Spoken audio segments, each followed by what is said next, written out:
অনেকটা রাত হয়ে গিয়েছিল, ভয়েস ওভারটা দেওয়া হয়নি, তাই আজ সকাল সকাল ভয়েস ওভারটা দেওয়া হচ্ছে।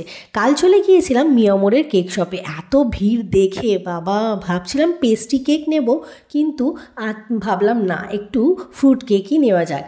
আর সবথেকে বড় কথা, আমরা বাঙালি বস, যে কোনো ফেস্টিভই আমাদেরকে ভীষণ উৎসাহিত করে, যে আনন্দ করার জন্য আমরা কোনো সুযোগই ছাড়ি না। তাই তার থেকেও বড় কথা, এই ফেস্টিভটার জন্য সোনাই কিন্তু গিফট পাবে, তাই এই ফেস্টিভটা উৎসাহের সঙ্গে পালন করা চাই। তাই ওখান থেকে কেক টেক কিনে চলে আসলাম বাড়িতে। আজ বানালাম বাড়িতেই এগ বিরিয়ানি, আর আরও কিছু কিনেছিলাম যেটা সোনাইয়ের দরকার ছিল। সোনাই স্যান্টা দাদুর কাছ থেকে উইশ করেছে, সেই উইশ পূরণ করার জন্য। এইদিকে আমরা খাওয়া দাওয়া করে নিয়েছি, বিরিয়ানি তৈরি।